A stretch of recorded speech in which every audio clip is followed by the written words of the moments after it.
Every weekday we talk about topics of interest around the Umpqua Valley. Another candidate interview today. Incumbent Sheriff for Douglas County running for another term in office. Sheriff John Hanlon, thanks for coming in. Thanks for having me, Kyle.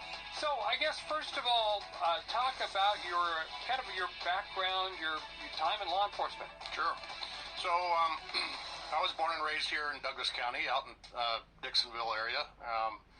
I always had an interest in public safety, and out of high school, I went to college in Central Oregon and earned a degree in computer science. And I was immediately hired by the Douglas Forest Protective Association. You almost think you spent some time in Canada, eh? I had been working for them for several summers as a forest officer, and they hired me full-time. Did you not give you ketchup for your fries at McDonald's? I was responsible for their dispatch center there, as well as their tax roll. And quite frankly, I got kind of burned out that early in my life. God, he's hot. Is this him right now? Is this what he looks like right now? He's fucking hot, you guys. And I started his wife must be proud of him. Getting into the fire science program and earned my second certificate as a EMT and became a volunteer firefighter for a short period of time. And then I spoke to a friend of mine that was in law enforcement, and he said, you ought to give law enforcement a try. So I ended up applying for and became a reserve deputy with the Douglas County Sheriff's Office in 1988. And I got the law enforcement bug in my blood and never looked back. It's amazing how many people I've talked to over the years, and it goes back and forth.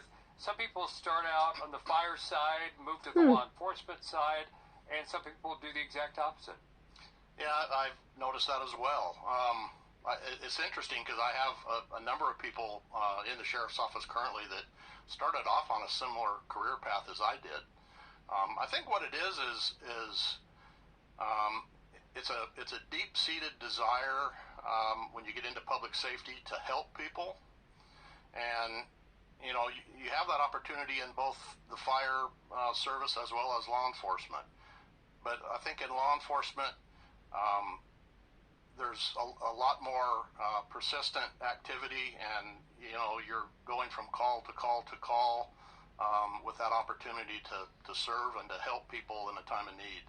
And at least for myself, that was one of the motivating factors for getting into law enforcement. So once you got to DCSO, have you then stayed there ever since? I have. So I started, like I said, as a reserve in the later part of 1988. I got an opportunity to apply for a full-time position in 1989. I applied and I got hired. I served as a patrol deputy for several years. Eventually, in that capacity, I served in both the South County Patrol Office as well as in the Roseburg Patrol Office. And then I had an opportunity to go into the street crimes unit and investigated street-level crimes like robberies and burglaries and those kinds of crimes. And then I had an opportunity to jump over to the narcotics side of law enforcement. I remember when we finally passed legalizing marijuana. The formation of the Douglas Interagency Narcotics It was team. a hard... And Damn, I worked hard on that, by the way, just in case you didn't know. Got promoted to corporal, which is that was a hard, in the department. Thanks to men like John Hanlon. No, I don't know. And then I got promoted to I sergeant. don't know. Maybe he finally figured it out. I got promoted again to commander and went back to the narcotics team, and I ran the drug team up there for several years. And then I was promoted to lieutenant and brought back down to the sheriff's office, where I oversaw the detectives division. Of course, responsible for investigating major crimes and homicide and those kinds of crimes. No. And then in 2008, the sheriff then left the department or was preparing to leave, and the undersheriff at the time approached me and said, hey, the sheriff's leaving, but I'm really not interested in running for office, so it makes sense that you do. And so that's when I first decided to run for the office of sheriff. So what year did you become sheriff then? In 2009. So you've been at that for quite a while. A lot of responsibility there? What convinced you to seek that role? Well, again, the department had gone through a number of sheriffs in a short number of years, and quite frankly, the department was kind of disorganized and in disarray because of all those quick leadership changes. And I had a number of people within the organization approach me and say, hey, we're behind you. We think you should run. And at that time, there was one other deputy that ran, and a lieutenant that came out of retirement that had been retired for a little over a year that decided he wanted to run for sheriff as well. So it was a fairly just so you guys know, this is but I had a tremendous amount of support from the department and obviously County from the community, and I prevailed in that. Just says J County 5.3.24. Campaign? I mean, you go through all these different roles in law enforcement. KQEN Newsradio.com. But then when you have to go out there May and ask 3rd. It voters, says it's from yesterday, you guys. I don't know. That's got to be a little hot. Oh shit! I just hit. Oh no. And so you got in, and what was it like to? And in disarray because of all those quick leadership changes, and I had a number of people within the organization. I hit that. Apparently, I hit the little part where it says speaker.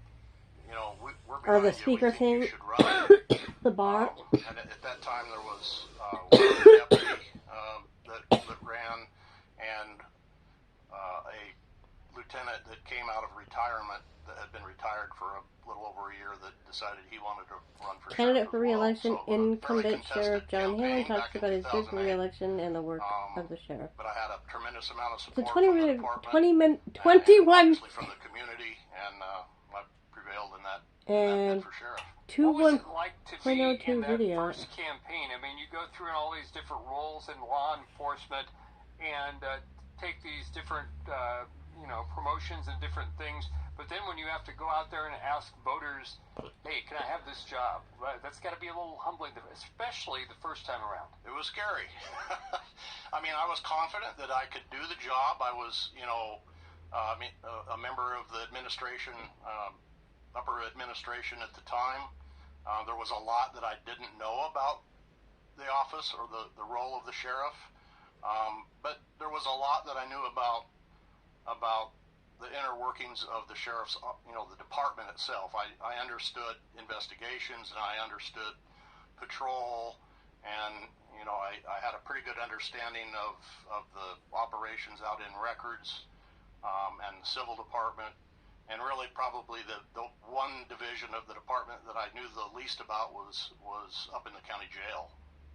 And so you got in, and what was it like that first year?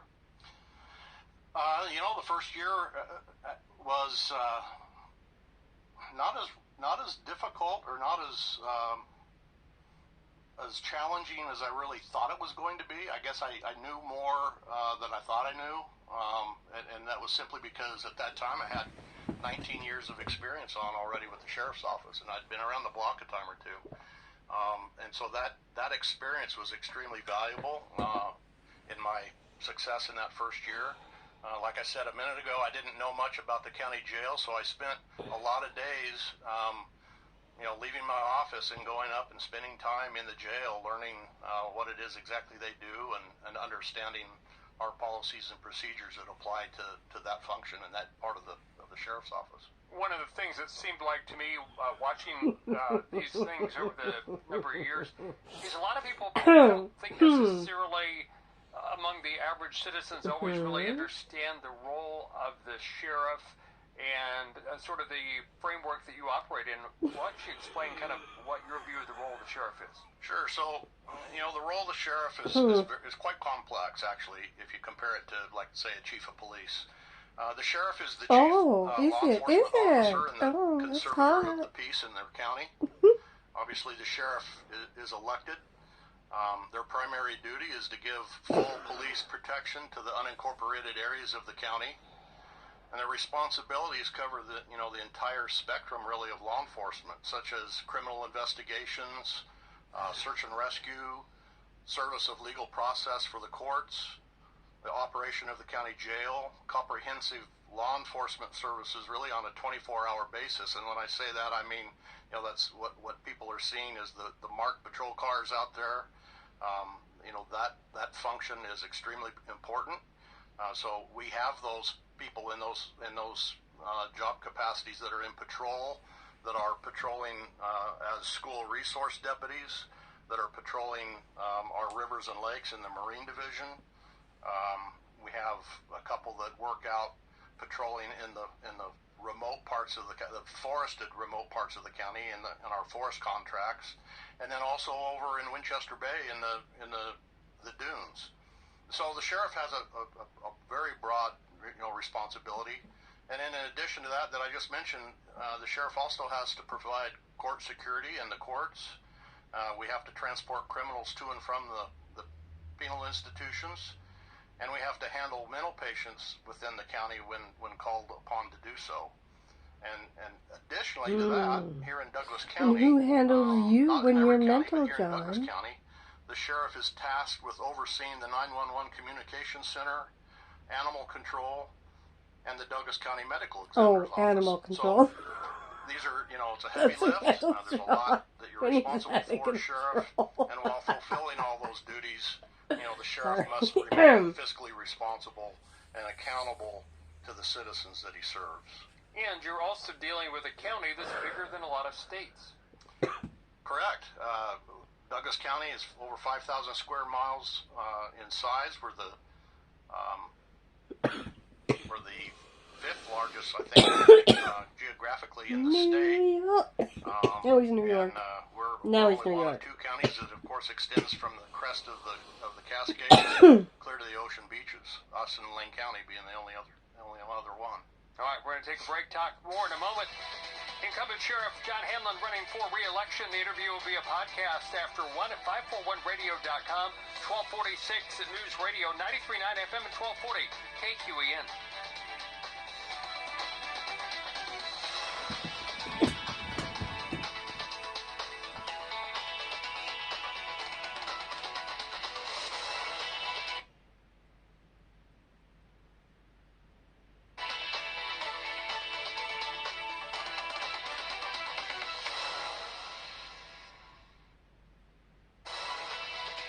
Douglas County, 1249, Lars Larson at 1, Umpqua Valley Live, looking at arts, entertainment, community events. That'll be at 4 o'clock this afternoon.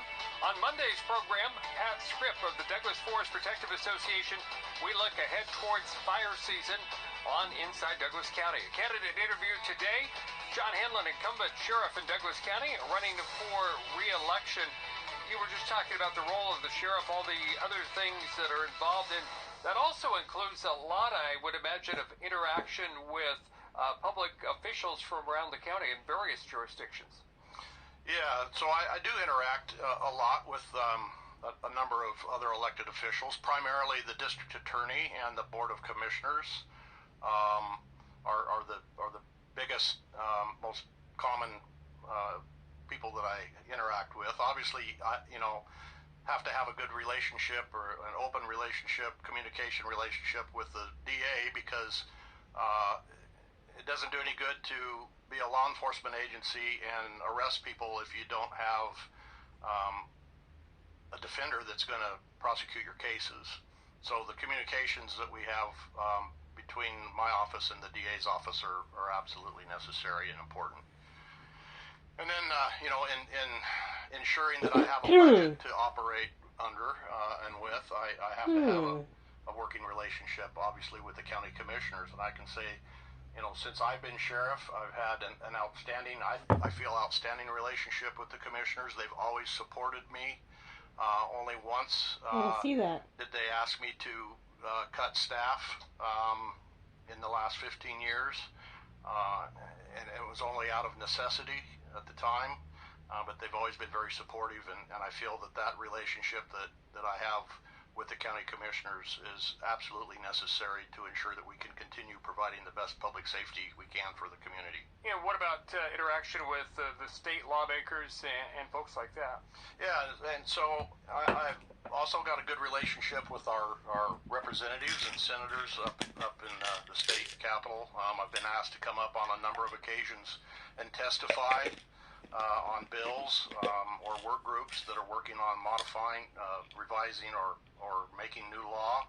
And it's important that I think that the sheriff get involved in that so that the sheriff can explain the impact that new laws or revisions to laws will have on his community. And it's just been a very positive relationship working with them as well over the years. What are the biggest challenges a sheriff faces? I think the biggest challenges is going to be funding for the sheriff's office. We've got to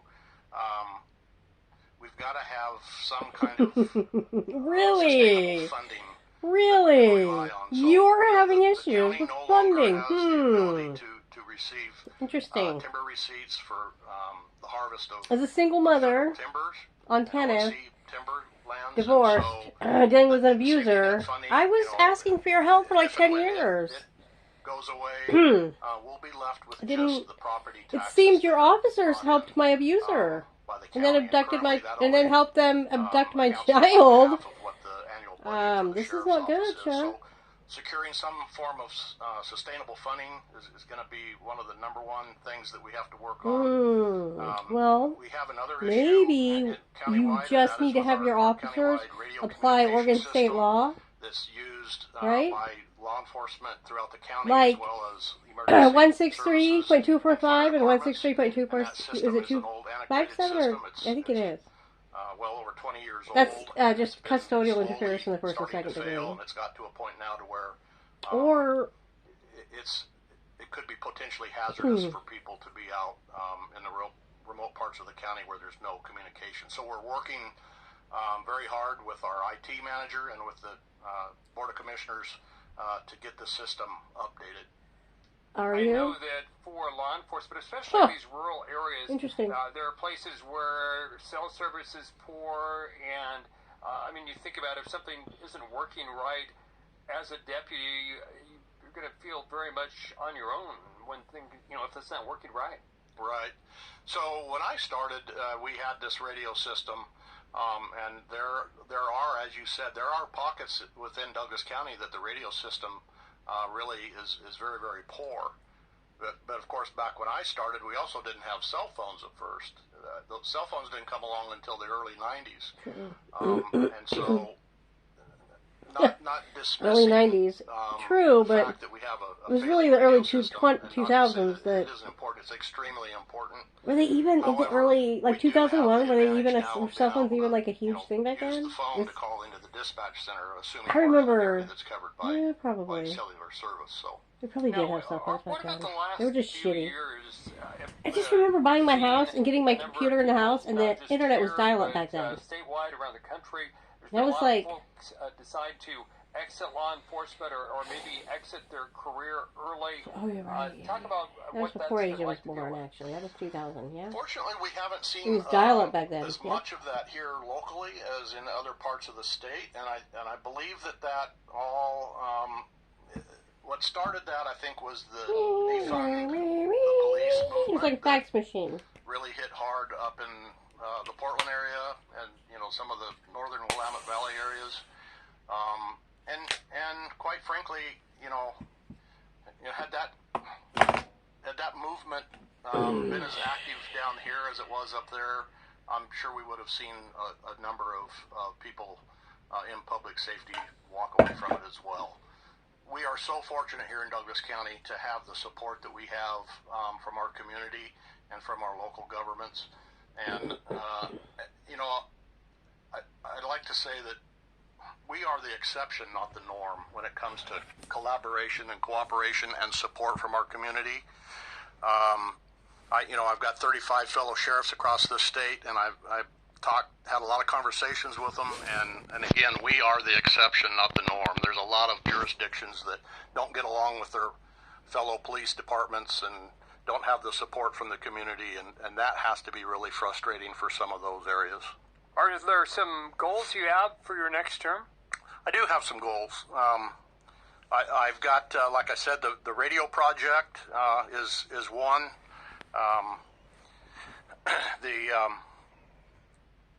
We've come a long way since I've been sheriff, I think, and I say we. This isn't.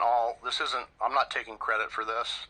I've surrounded myself, and I've placed people in key roles within the sheriff's office to turn the attitude into a very positive attitude and a service-oriented mentality and a culture of service for the community. So I want to continue to drive that point and continue to build a department based on service-oriented public safety services. And 163.245. And then really probably one of the other more important goals that I have is a succession plan. And that's part of why you've heard about Lieutenant Brad Odell running for office. I support him in that. He's indicated that he has no intentions of unseating me, but we've talked a lot about it, and I think it's my responsibility is as sheriff is to have a stable department when I leave, and to have somebody step in that can continue it in a positive direction. And I am confident that Lieutenant Brad Odell will be that person. Braille? I know there's some confusion about he can't read, he needs to use Braille. My lieutenant is running against me, and I promise you there are no issues within the department. Everything is running very well. This is just part of my succession plan. He's good looking, isn't he? I do finally retire. All right, for an old man? Is that him? Candidate for re-election. Kind of hot. Thanks for having me. 1258 News Radio, 93.9 FM and 1240 KQEN.